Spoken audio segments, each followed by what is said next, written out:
These videos simply provide a presentation in video format of the book, Predator at the Chessboard by Ward Farnworth. The book is freely available online at http://www.chesstactics.org.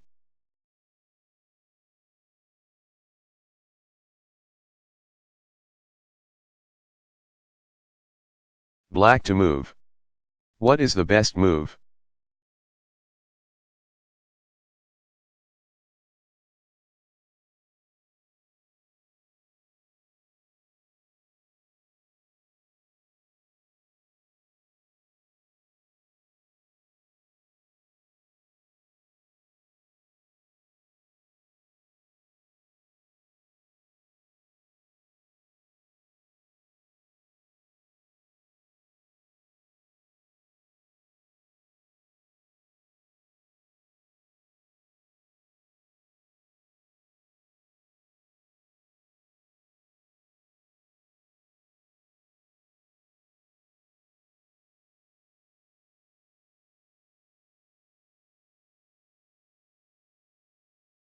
Again you see black poised to mate, this time with his queen and knight aimed at g2. But g2 has protection. The immediate thought of the interference move rook moves to e2 is inadequate for a couple of reasons. The first, of course, is that g2 is guarded not only by white's queen but by his knight on e1. But even if the white knight were out of the picture, rook moves to e2 wouldn't work because of the terrible threat white has at the other end of the board. When an enemy knight is deep in your territory, fear of getting forked should be ever present in your mind. Here the knight at c6 is one move from forking black's king and queen. Black's rook currently prevents this by guarding e7, but if that rook were to be captured, the fork would be effective. So if black plays 1. Rook moves to e2, play proceeds to. Queen takes rook, bishop takes queen, 3. Knight moves to e7, check. King moves to f7, 4. Knight takes queen, king takes knight, or knight takes knight. White has extinguished the mate threat, won back his queen, and won the exchange to boot. Not that you should give up. When you see a key point in the enemy camp, like g2, guarded along a long, open line, like the second rank, think hard about ways to interrupt the protection. Black has another piece besides the rook with which he can experiment, his bishop. Consider bishop moves to c2. It again creates an immediate threat of mate on g2, so white has to do something about it. A. If white plays rook takes bishop, black mates on the spot with rook takes knight e1 hashtag. B. Knight takes bishop won't help, as it leaves the white queen's path to g2 blocked. Black mates immediately with queen takes at g2, checkmate. C. White's best reply is queen takes bishop, then if black plays queen takes queen, white has knight takes queen and the mate threat is over. But in reply to white's queen takes bishop, black still has a different reply that is decisive, rook takes knight, check. Consider every check you can give in these circumstances. White is forced to play rook takes rook to stop the threat on his back rank.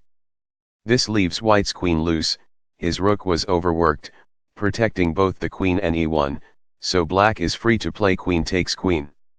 Now black still threatens mate with queen takes at g2, so white's only move is rook moves to g1, protecting the g2 square but smothering his king.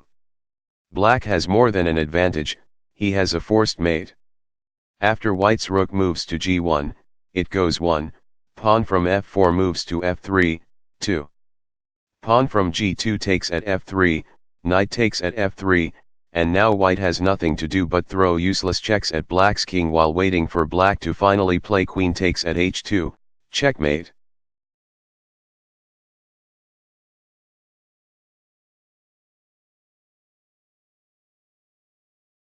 White to move. What is the best move?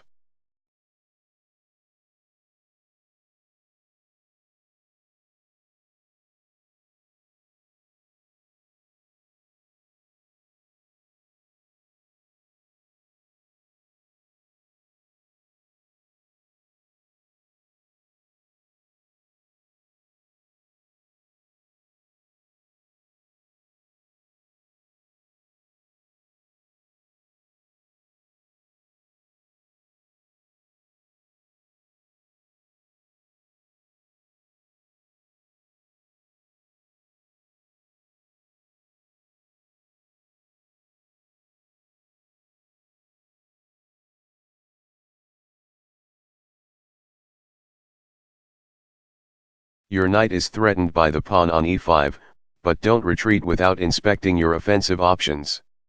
First point to see, white's queen and rook aimed at h6, and prevented from mating there only by the black queen on b6. Second thing, white can put an interfering piece on the 6th rank with protection by playing knight moves to e6.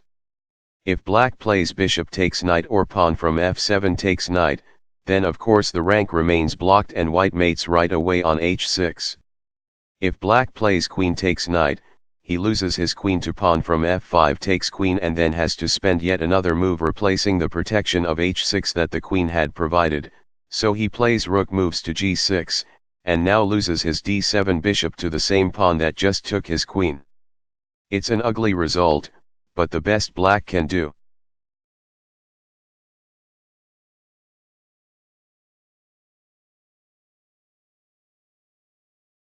Black to move. What is the best move?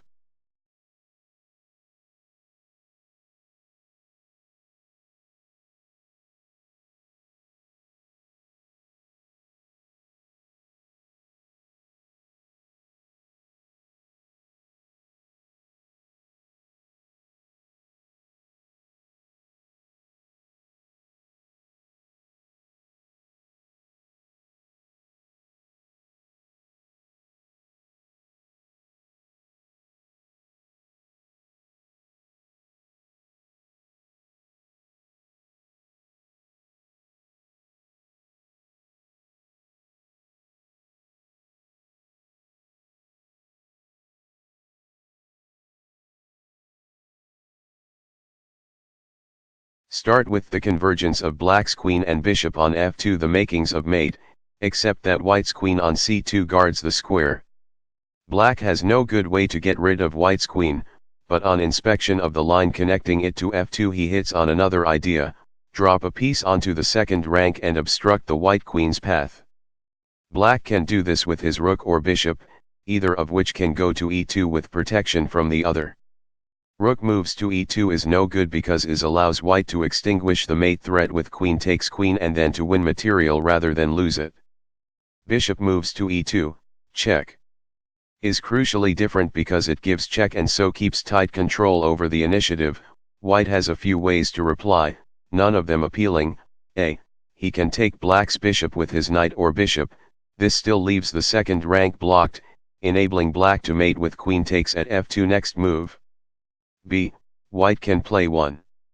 King moves to g2. Then it goes 1. Queen takes at f2, check. 2. King moves to h3, queen moves to f1, check. 3. King moves to h2, queen takes knight, check. 4. King moves to h3, queen moves to h1, checkmate. Black's queen and bishops are too much for white's king to outrun. C. White can take the bishop with his queen, re-establishing its protection of f2. Now black plays rook takes queen and white dares not recapture, as the guardian of f2 is off the board, so bishop takes rook leads to queen takes at f2, checkmate. White is better off replying to rook takes queen with rook moves to f4, which blocks black's mating attack for the moment.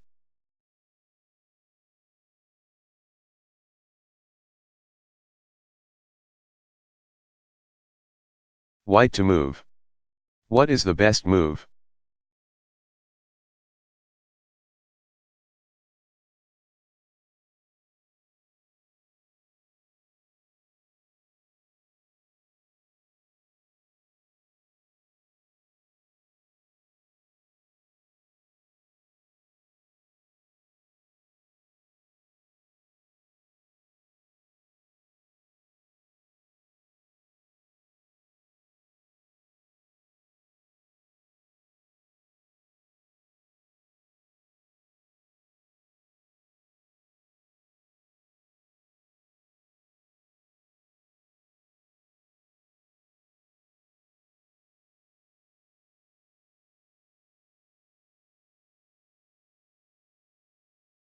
Interference as part of a double threat.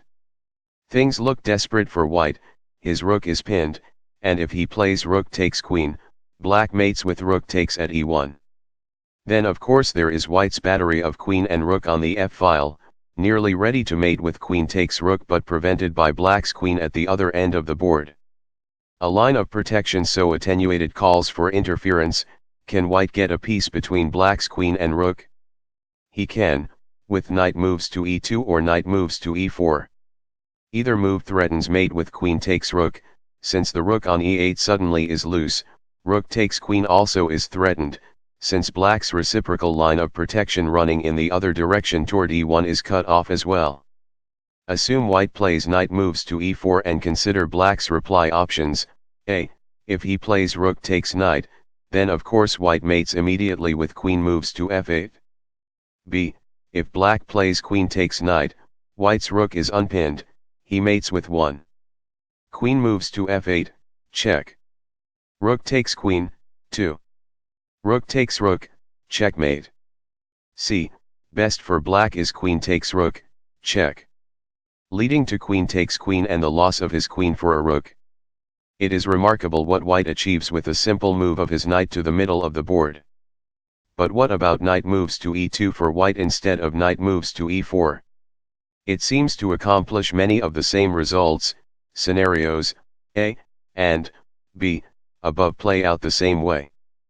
But not scenario C, for after 1. Knight moves to e2, queen takes rook f1 plus 2. Queen takes queen, black has knight takes knight and his knight is protected against recapture by his rook. White ends up trading a rook and a knight for a queen, perhaps a good deal, but of course a failure in view of the decisive gains white can achieve with knight moves to e4. The point is that knight moves to e2, unlike knight moves to e4, puts white's knight where it can be taken by black's.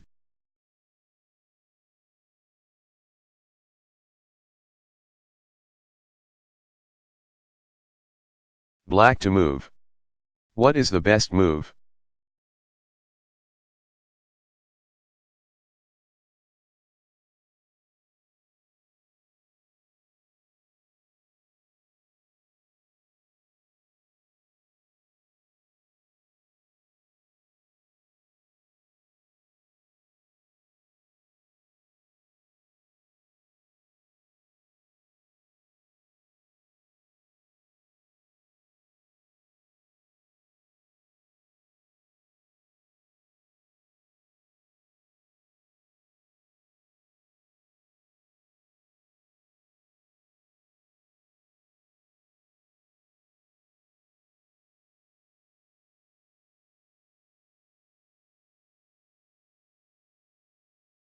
Your attention might be caught by either of two things, both of which must be seen one way or another.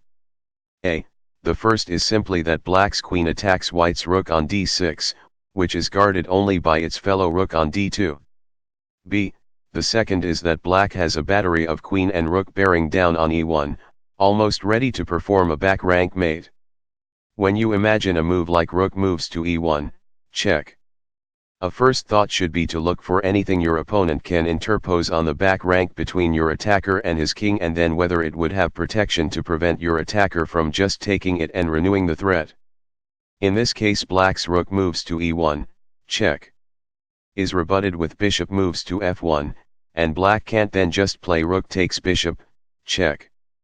Because white's bishop is guarded by its queen. So black has two threats against white, a threatened capture and a mate threat that are prevented by white pieces guarding the relevant squares. Looking for ways to incapacitate either defender, and you are led to bishop moves to d3, which at least for the moment blocks the paths of both of them. White can't afford to let his bishop be cut off from f1, since then black plays rook moves to e1, check. And white has no way to stop him from mating. White's queen moves to f1 is met with rook takes queen, checkmate. But if white does play bishop takes bishop, his own bishop cuts off the protection of his rook on d6. Black takes it next move, winning the exchange. The order in which the two initial ideas are seen is not so critical. Your investigation of either threat by itself should lead to bishop moves to d3. When you imagine white's possible recaptures, bishop takes bishop or rook takes bishop, you see that the result in either case is to sever a line, and you look to see what the blockage would make possible.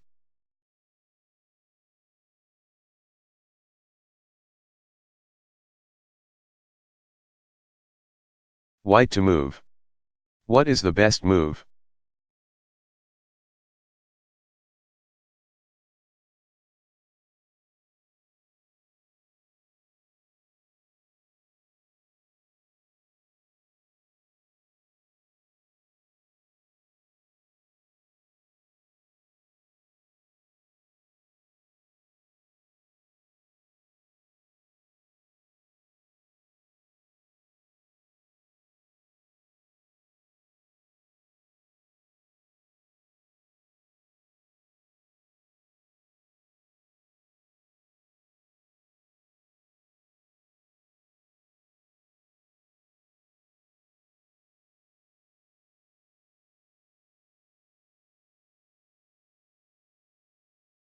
Again, you want to see all of White's threats and not stop with the first you see, for the ideas taken together are more powerful than any of them individually. First, the queens are faced off against each other, and Black's queen is pinned but protected by its rook, whereas White's queen has no protection at all. Second, there is the hint of a back rank mate. Black's king is stuck there. Since White's rook seals off f7, queen moves to b8, almost mates but not quite. Black has two pieces, his queen and rook, coordinated on c8, so White's queen moves to b8 is met with the interposition rook moves to c8. Finally, with White's rook aimed at f8 and his dark squared bishop still on the board, White has the beginnings of a classic bishop and rook mate. If his bishop were aimed at f8, rook moves to f8 would mate. What to do with all this? Size up the impediments to each of these ideas and see if they somehow overlap. Your goal is not to make all of them work, of course, it is to put enough threats into motion to require Black to make sacrifices to stop them. For White to play queen takes queen, he would need to get rid of the protection Black's rook supplies to its queen. For White to mate on the back rank, he would need to stop either the rook or queen from guarding c8. For White to play the bishop and rook mate, he would need to get his bishop onto the pawn from a 3 moves to f8 diagonal. Any of these ideas, and certainly any two of them seen together, should cause you to toy with one. Bishop moves to d6. See the conundrum it creates for Black. A. If he replies with queen takes queen, White mates with rook moves to f8. B. If he plays 1. Rook takes bishop, he no longer has two pieces coordinated on the same back rank square, so his interpositions there become useless and White mates with 2. Queen moves to b8, check. Queen moves to c8, 3. Queen takes queen, check. Rook moves to d8, queen takes rook, checkmate. If Black were able to reply to bishop moves to d6 with queen takes bishop, it would work better for him, since then his queen would guard b8 directly, but Black can't play this because his queen is pinned. C. Black could reply to 1. Bishop moves to d6 with 1. Black knight takes bishop, but this interrupts the protection that Black's queen had been receiving from his rook, so now White has queen takes queen, check. And mates promptly. D. Black's best bet is to let go of his queen and play 1.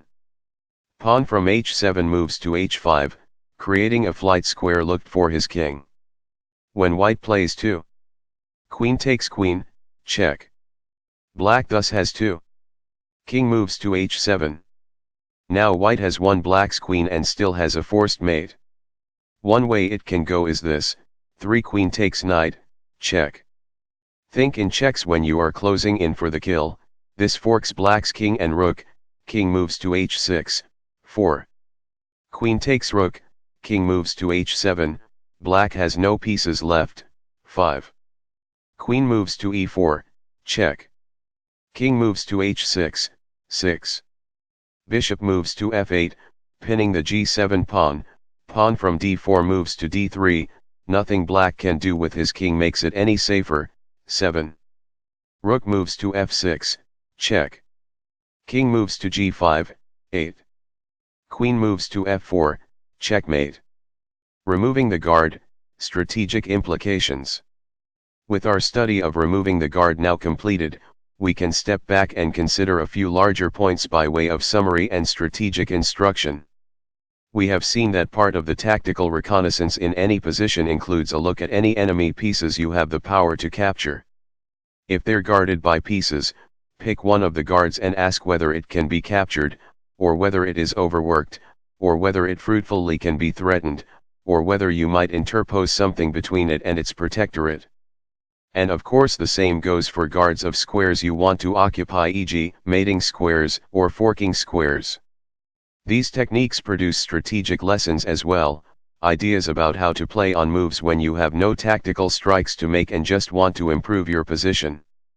How can you make it more likely that you will be able to win material on later moves? Think of the construction of your position on the board as a matter of architecture.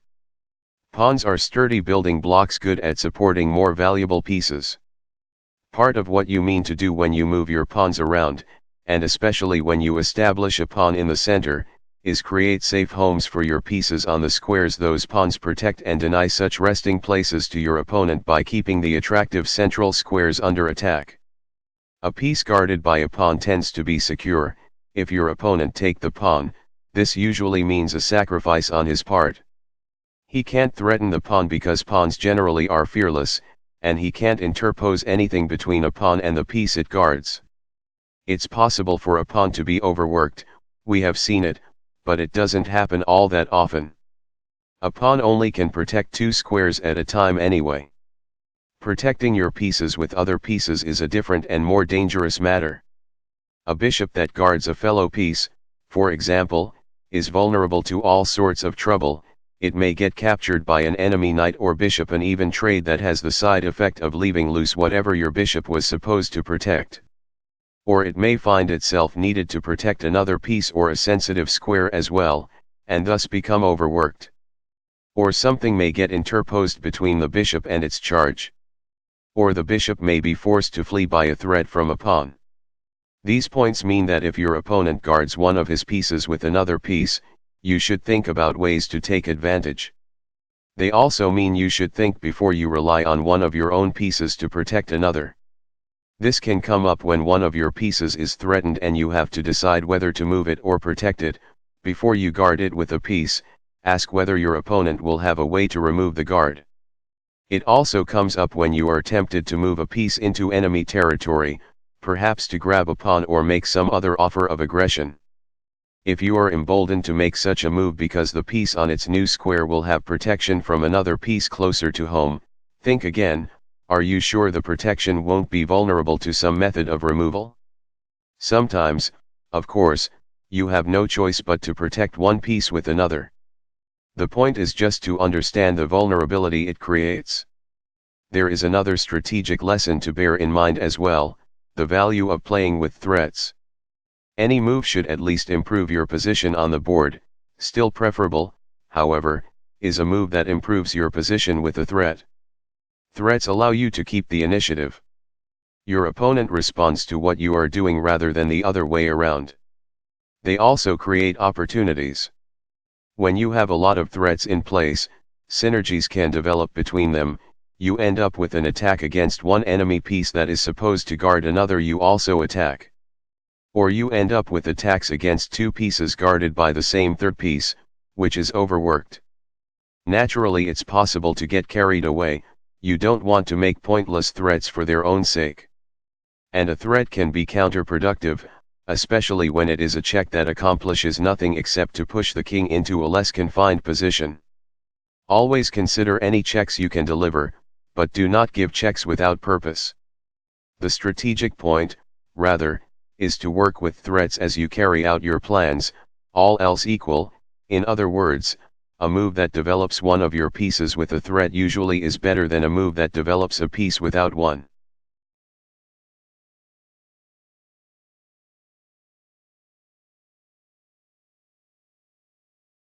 White to move. What is the best move?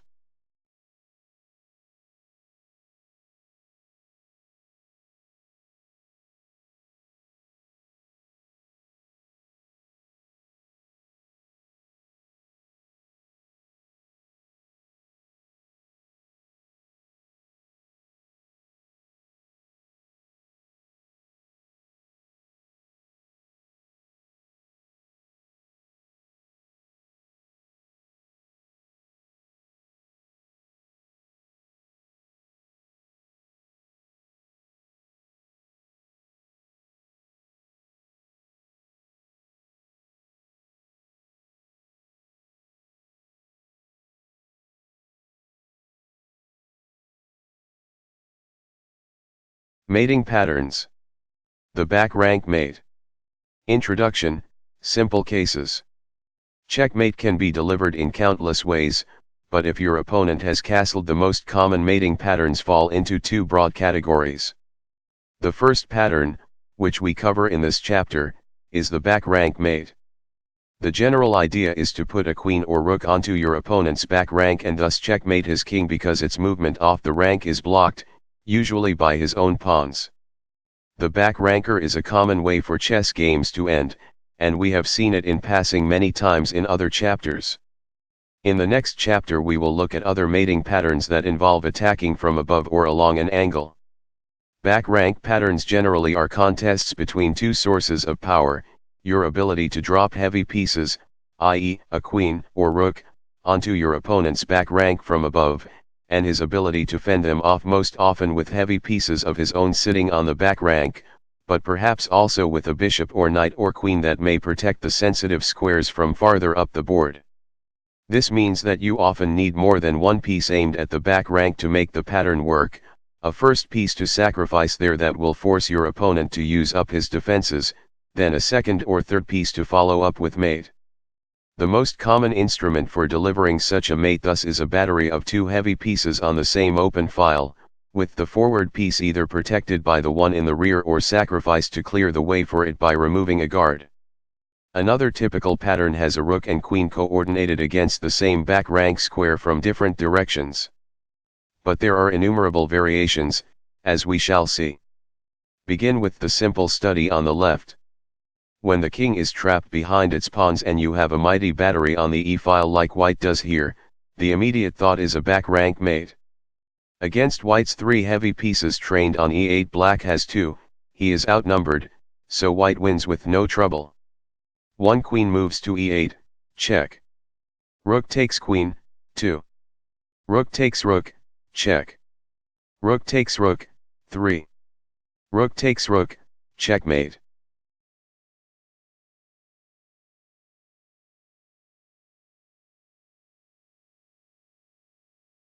White to move. What is the best move?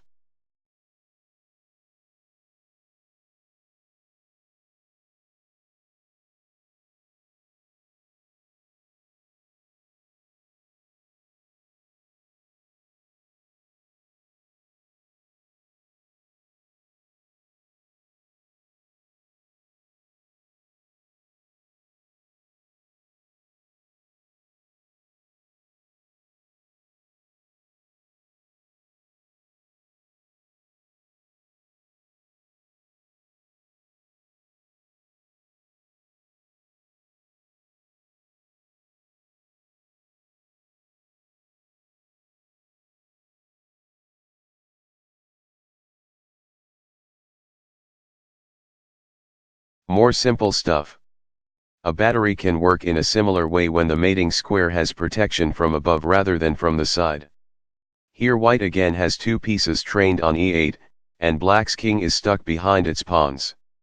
The e8 square is protected once, by the knight on f6, a piece that sits on the mating square, like black's rook here, is not contributing at all to its defense. So it's 2 against 1, and again white wins. One queen takes rook, check. Knight takes queen, 2. Rook takes knight, checkmate.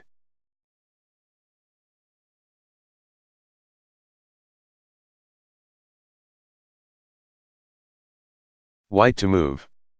What is the best move?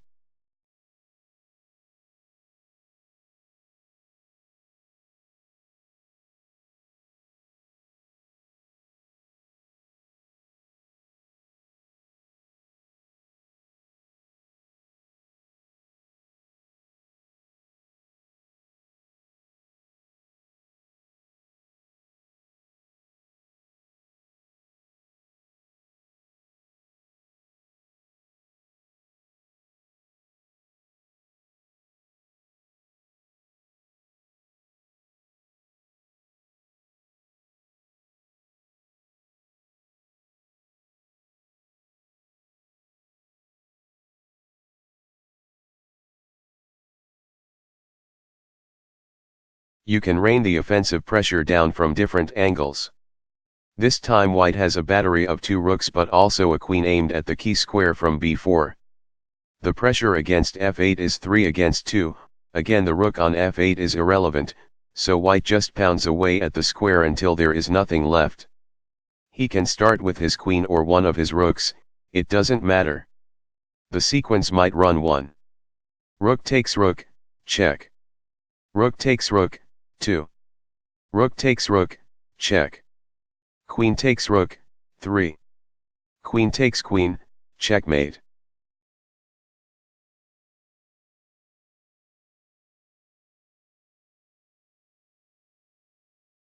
Black to move. What is the best move?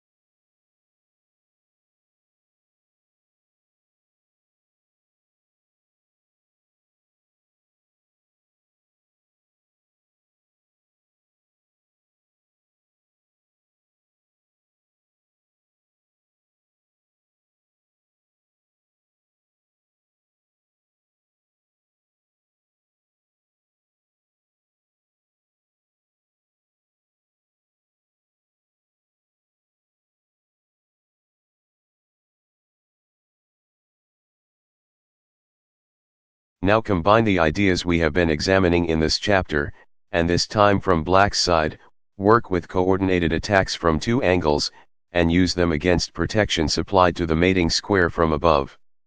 Black has 2 pieces aimed at f1, and white has 1 piece guarding the square, but the guard is on f3 and thus is in the way of Black's rook. It's not a problem so long as Black starts with queen takes rook, check. This forces white to reply rook takes queen and then permits Black to finish with rook takes rook, checkmate. But of course if Black starts with rook takes rook the idea fails, because after the reply rook takes rook the f1 square is attacked once and still defended once. Move order matters. As an aside, ask yourself this: if Black blunders by starting with rook takes rook, does it matter whether white replies with rook takes rook or queen takes rook? It might seem unimportant since the piece used is not in immediate jeopardy and either way white still has a guard trained on f1. But in fact it matters very much. The key to seeing why, as often is true with tactics, is to consider any checks in the picture here, any checks that will be available to your opponent. After 1. Rook takes rook, 2. Rook takes rook, Black has 2. Rook moves to b1, check. 3 rook moves to f1 is no defense for white, he gets mated right away with rook takes rook. Instead white blocks the check with 3. Bishop moves to e1, where his queen guards the bishop. But now Black has 3. Queen moves to e2, adding pressure to the e1 bishop that is saving white's game. White cannot avoid a material calamity. Even without following out these complications, the preference for 2. Queen takes rook rather than rook takes rook can be explained on general principle. Rook takes rook weakens white's back rank, removing the only defender from it and thus creating a nasty vulnerability so long as white's king is blocked in by his pawns. Put that together with the check Black is waiting to give on the b-file and you have plenty of reason to worry about 2. Rook takes rook. Now you can see what a weak back rank means. It generally refers to situations where a king is stuck behind its pawns and has no rook or queen on the rank able to defend against pieces that land there.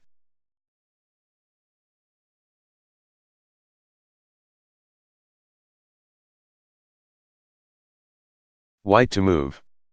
What is the best move?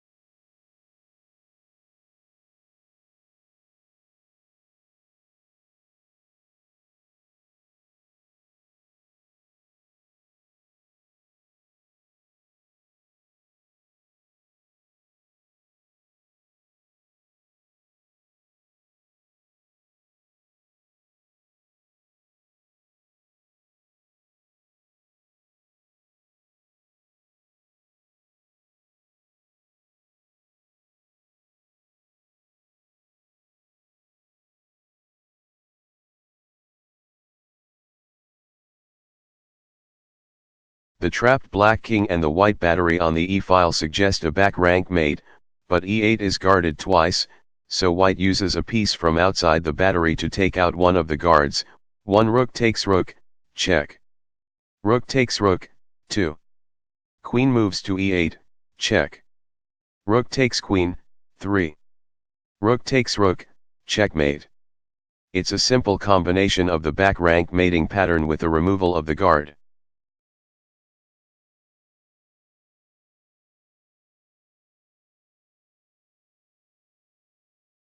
White to move.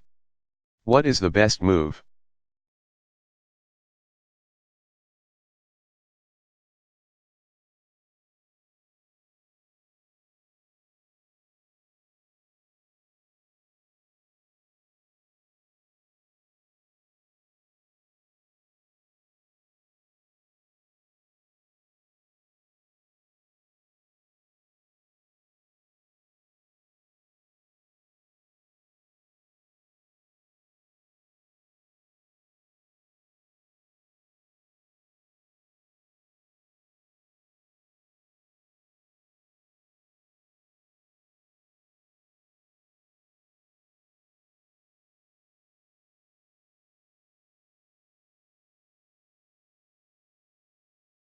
Here the initial idea is easy enough to see, but its consequences are a bit more complicated. Black's king is trapped behind its pawns and white has a battery of rooks directed at d8, clues that should get you looking for a back rank mate. Black guards d8 twice, with both of his rooks, so pounding away at that square doesn't work by itself. But white has another resource he can use to remove one of black's guards. 1 queen takes rook. Now white threatens to mate with 2. Queen takes rook e8. If black replies to queen takes rook a8 by recapturing rook takes queen, then of course white has 2.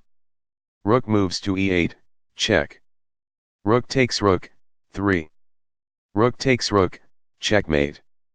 Black can avoid this fate, but only at great cost.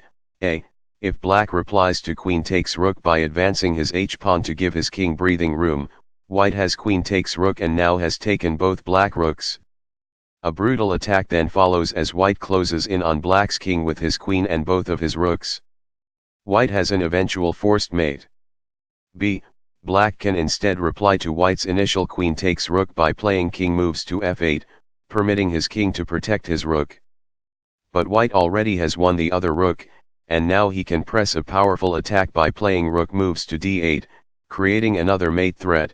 Rook takes rook, checkmate. Black plays pawn from f7 moves to f5, opening a line of protection from his queen to his rook, but now white can perform the exchange rook takes rook, check.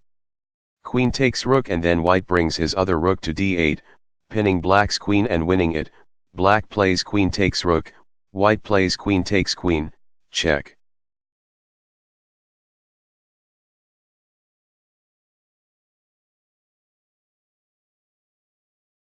White to move.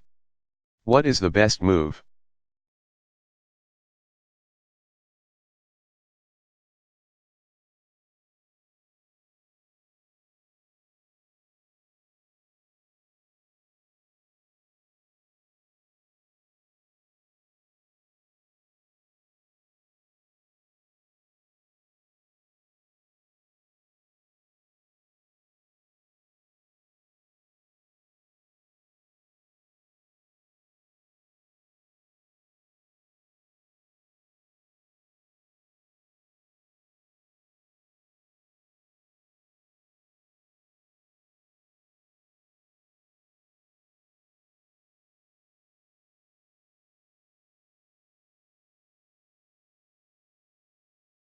Dealing with interpositions. One obstacle to a back rank mate, as we have seen, is that your opponent may have pieces of his own guarding the square you want to use. Here is a different problem to consider. He may be able to interpose a piece on the back rank, sticking it between your attacker and his king. Sometimes such interpositions will derail your plans, sometimes they won't. You have to play through them in your mind's eye to see whether they can be overcome. In this first diagram, white can't mate. Since black's king stuck in the corner, white naturally considers 1. Rook moves to d8, check. The d8 square is unguarded, but there is another problem. Black can throw a rook onto e8 and block the white rook's path. Since the one black rook would have protection from the other, white would not be able to get past it. 2. Rook takes rook, check. Rook takes rook, and white merely has traded rooks when he already was losing.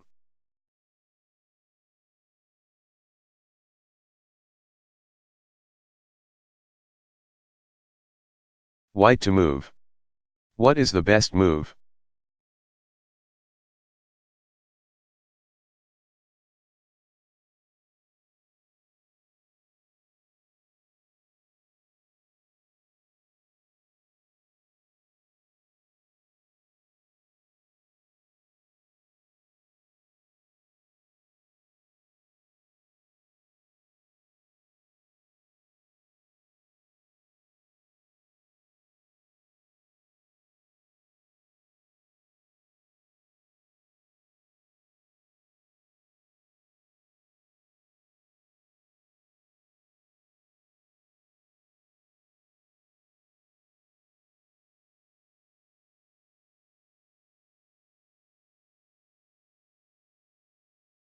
Here is another study in failure.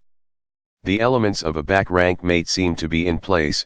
Black's king is trapped behind its pawn cover, black has no defenders on the back rank, and white has a battery of queen and rook on the e-file. Yet the attack comes up short because after white plays queen moves to e8, check. Black can interpose his queen at c8. Since black's queen is then protected by his king, white has no way to penetrate the position.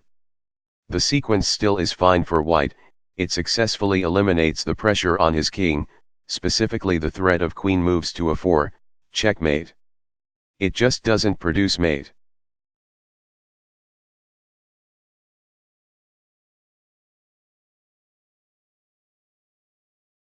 White to move. What is the best move?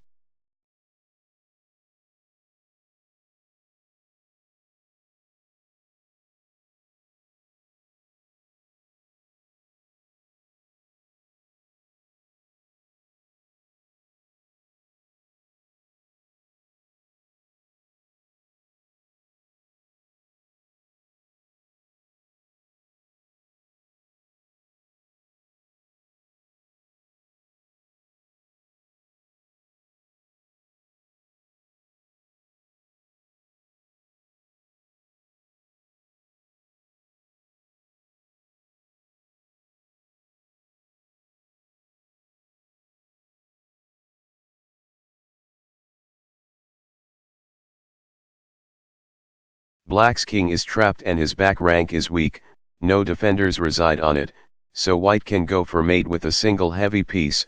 Rook moves to c8, check. All black can do is throw pieces into the path of white's rook, but this time the rook just eats them up. It goes 1. Rook moves to c8, check. Bishop moves to d8, 2. Rook takes bishop, check. Rook moves to e8, 3. Rook takes rook, checkmate. Black had only useless interpositions.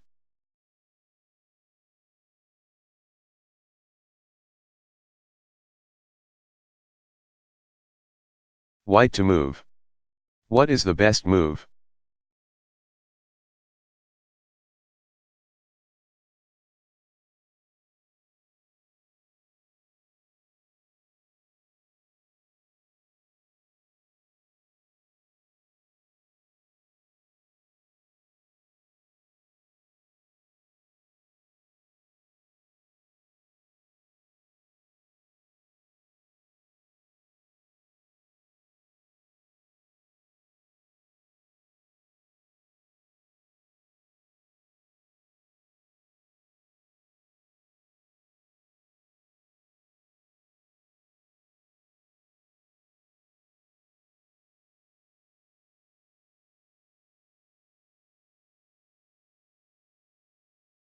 This time black has moved one of the pawns in front of his king, but white compensates with an attack by his bishop on h7. Black's king thus remains trapped on its back rank, and again there are no heavy pieces on the rank to defend it. An empty back rank invites thoughts of mate even without a battery, as we just saw, a single rook may do the job. White can't play rook moves to d8, check. Because the square is protected by black's queen, but what about playing the other rook to a8? Now black's only defenses are interpositions, so walk through them. He can play his queen to d8, but white takes it with either of his rooks, then black can put his bishop on e8, but again white takes it and mates.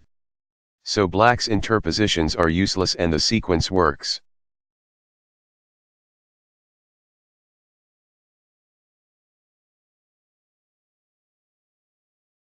White to move. What is the best move?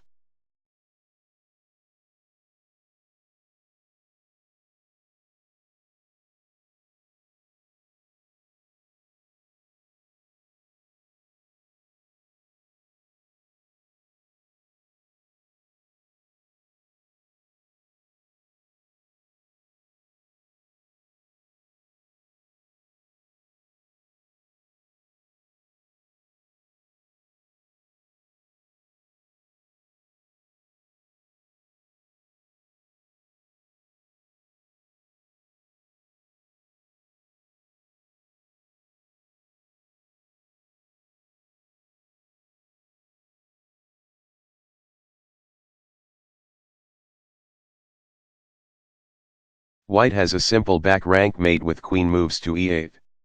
Just for the sake of analysis, though, would rook moves to a8 work as well? The a8 square is unguarded, but consider black's interpositions. If he drops his knight onto d8, the rook's path to black's king is blocked, and if white plays rook takes knight, black has queen takes rook. Instead of rook takes knight, white could then try queen moves to e8, but this loses his queen. When black moved his knight he unmasked a line from his bishop to e8, so the square no longer is available. Thus rook moves to a8 doesn't work. Notice that the order of operations can be crucial. If black replies to rook moves to a8, check. By interposing his queen rather than a knight on d8, he loses. White drops his queen to e8, black replies queen takes queen, and then white has rook takes queen, checkmate.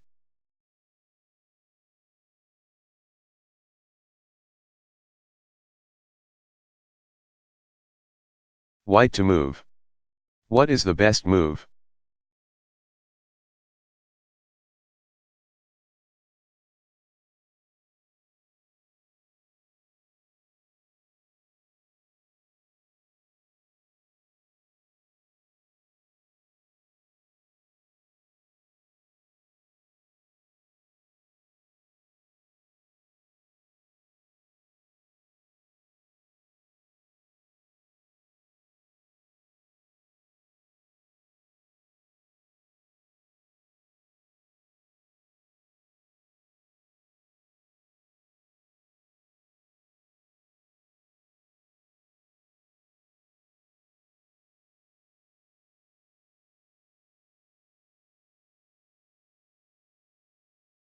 White sees that queen takes rook, check.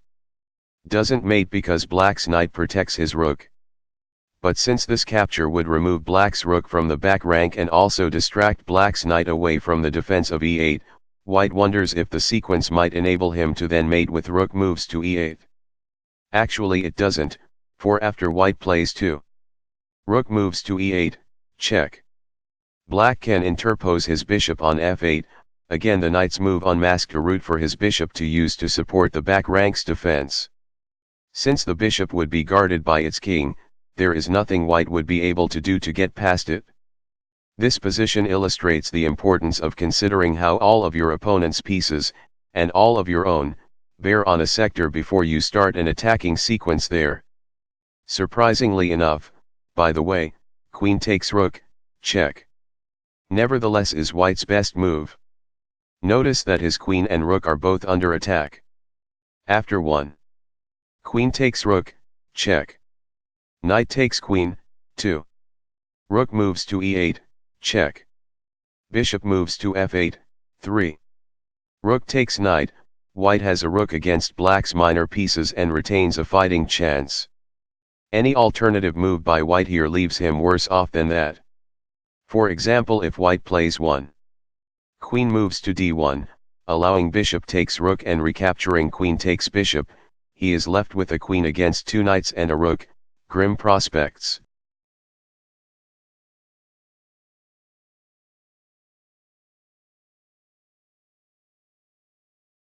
White to move. What is the best move?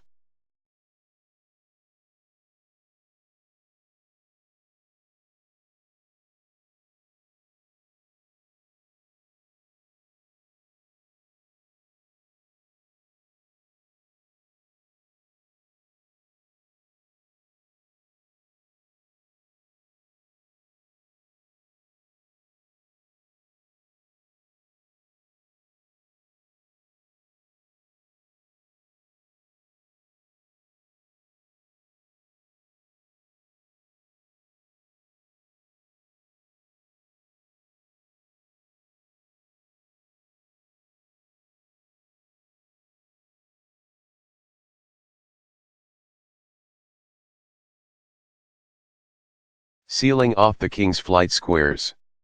The typical clue to the back rank mate is that your opponent has castled and has not moved the pawns in front of his king. But that is not the only way a king can get trapped on the back rank. As we have seen, you want to be alert as well to other ways its flight squares may be sealed off, especially by attacks your pieces may launch against empty squares on the 7th rank. This brings us to the current batch of studies. A common way to fend off the threat of a back rank mate is to advance the h-pawn 1 square as black has in this first frame, giving the king a flight square. Here black's advance also serves to threaten the knight on g5. But it's too late for such threats to be effective. The white knight seals off h7 just as a black pawn would, so white can disregard the danger to his knight and work with checks that keep black busy elsewhere. He has 2 resources usable against the back rank, his rook and queen, and can start with either of them. It might go 1. Queen moves to b8, check. Queen takes queen, 2.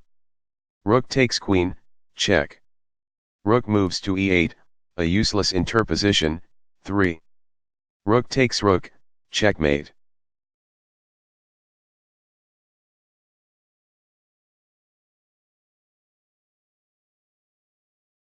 White to move. What is the best move?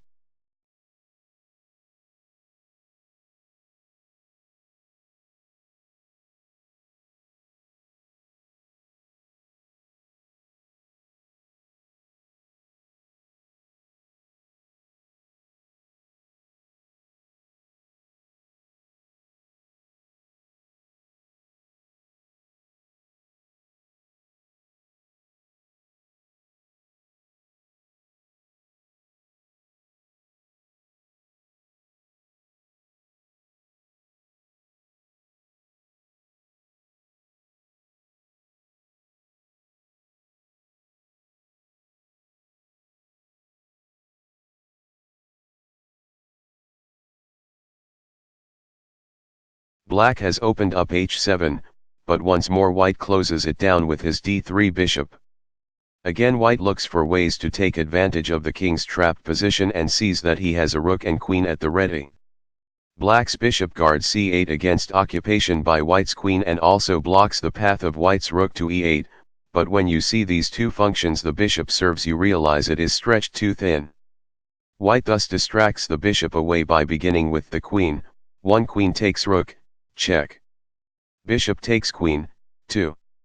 Rook moves to e8, checkmate. It's an example of how a guard of the back rank can be overworked, a theme we will study in more detail later. It also is an example of the usefulness of directing a bishop against h7 when the square is open in the way we see here.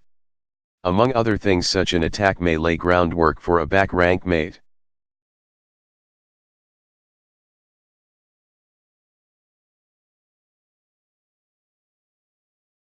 White to move. What is the best move?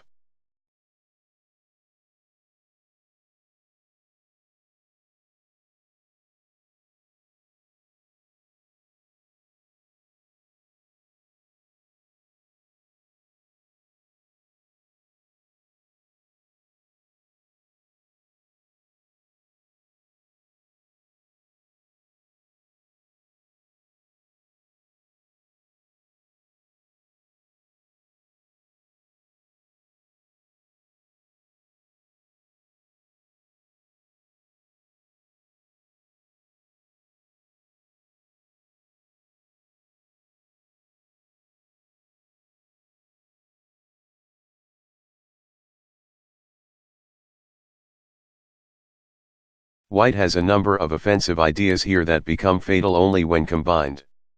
The first involves his knight's attack on g7, which traps the black king on the 8th rank. As a result, white almost can mate with rook moves to d8, but black's rook on f8 stands in the way. The second idea involves white's queen. It can't reach the back rank, but white can do better by playing queen takes knight, check. Examine every check, forcing rook takes queen to prevent queen moves to g7, checkmate. Now white can play rook moves to d8, check. And black's interpositions with his queen and rook both are useless.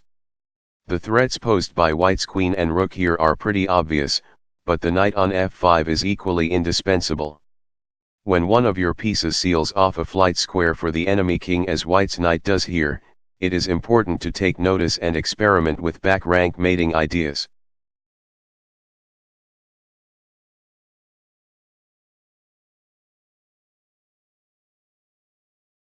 Black to move. What is the best move?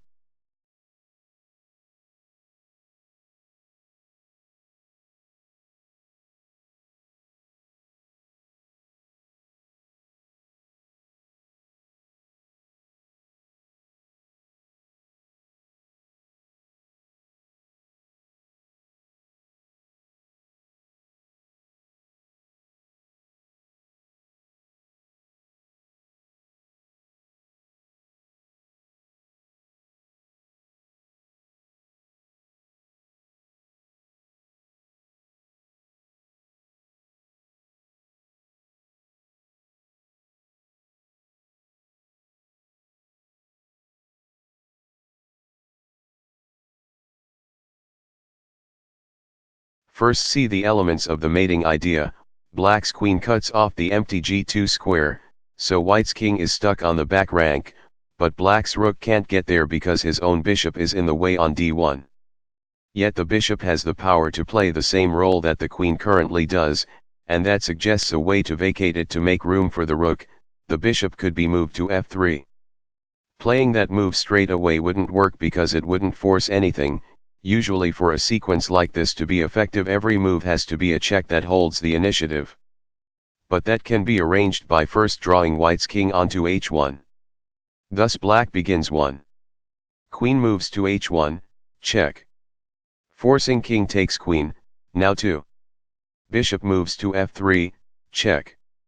Gets the bishop into the right position with another check that forces the king back to g1. This leaves d1 vacant for black's rook, which arrives there and mates. It's all very useful for black, not only because it delivers checkmate but because it saves him from being mated himself via queen takes at g7.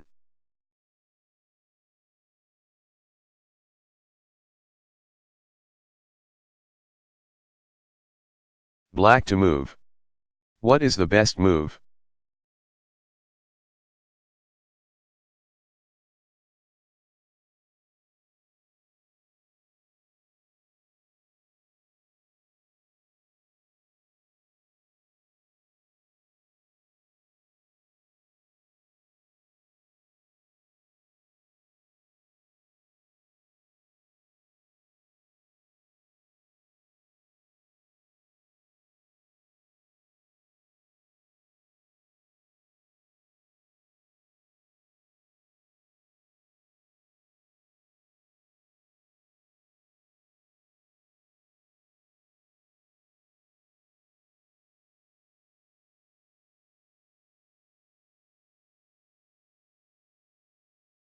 This position doesn't contain the clues we usually associate with a back rank mate.